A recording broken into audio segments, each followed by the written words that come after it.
Mahakal corridor बनकर तैयार हो गया है और अब इंतजार प्रधानमंत्री मोदी का है। 11 अक्टूबर को प्रधानमंत्री मोदी उज्जैन जाएंगे और इस भव्य कॉरिडोर का उद्घाटन करेंगे। महाकाल का यह कॉरिडोर बेहद खास है। कैसे, रिपोर्ट देखिए।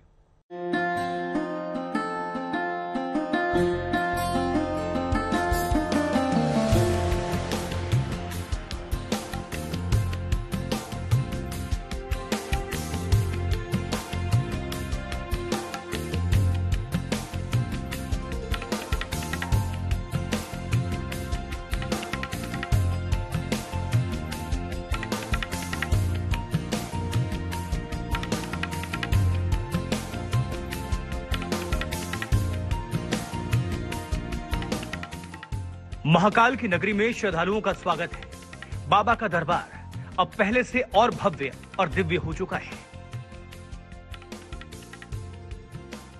46 हेक्टेयर में फैला महाकाल का विहंगम कॉरिडोर, आधुनिक सुविधाओं से युक्त बाबा का विशाल कॉरिडोर, भक्ति भी, शक्ति भी, शांति भी। आज तक के साथ चलिए महाकाल कॉरिडोर एक्सक्लूसिव सफर पर। महाकाल कॉरिडोर में क्या है खास? महाकाल कॉरिडोर में प्रवेश के लिए 3 द्वार बनाए गए हैं। हम नंदी द्वार से परिसर में प्रवेश करेंगे। महाकाल कॉरिडोर के जरिए जब श्रद्धालु महाकाल बाबा के दर्शन के लिए आगे जाएंगे तो सबसे पहला जो उनका पड़ाव होगा वो होगा मेरे पीछे बना ये भव्य नंदी द्वार। महाकाल यानी शिव का वाहन है नंदी, और इसीलिए कहा जाता है कि जब इस पूरे कॉरिडोर को बनाने का प्रस्ताव सामने रखा गया तो कोशिश यही की गई तो शिव के प्रिय जो नंदी हैं वहीं से इस कॉरिडोर की शुरुआत की जाए, और इसीलिए ये नंदी द्वार यहाँ पे बनाया गया है। राजस्थान के पत्थरों से कॉरिडोर बनाया गया है। दीवारों पर देवी देवताओं की कलाकृतियां उकेरी गई हैं। नंदी द्वार से महाकाल मंदिर का गर्भगृह 900 मीटर दूर है। नंदी द्वार से कॉरिडोर में प्रवेश करते ही एक कॉमन मीटिंग पॉइंट है। कॉरिडोर को ऐसा बनाया गया है कि महाकाल परिसर में प्रवेश के साथ ही माहौल भक्तिमय हो जाएगा। पत्थर की इन अट्टालिकाओं पर महादेव शिव की उत्पत्ति से जुड़ी दंत कथाओं को वर्णित करने वाले चित्र बनाए गए हैं।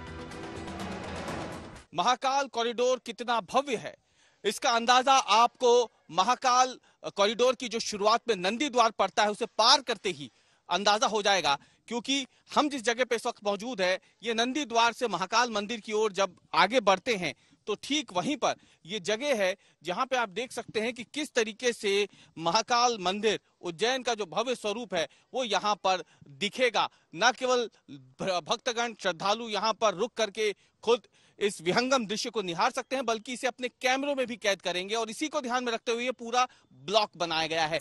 महाकाल के इस भव्य कॉरिडोर को बनाने में हरियाली का भी विशेष ध्यान रखा गया है। खाली जगहों पर छोटे छोटे पौधे लगाए गए हैं। इन पौधों को लगाने में भी इस बात का विशेष ध्यान रखा गया है कि वही पौधे लगाए जाएं जो भगवान शिव को प्रिय हों। कॉरिडोर में प्रवेश करते ही जैसे आगे की तरफ बढ़ेंगे तो बाईं तरफ विशाल कमल कुंड बनाया गया है।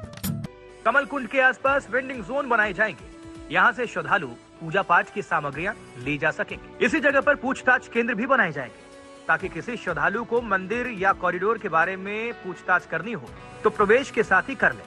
महाकाल कॉरिडोर में 108 स्तंभ बनाए गए हैं। इन स्तंभों में भगवान शिव के तांडव नृत्य की अलग अलग मुद्राएं उकेरी गई। नंदी द्वार से करीब 400 मीटर अंदर आने के बाद, या यूं कह लीजिए कि कॉरिडोर के बीचों बीच समुद्र मंथन की पौराणिक कथा को दर्शाया गया है, जिसमें देवता और दानव समुद्र मंथन कर रहे हैं।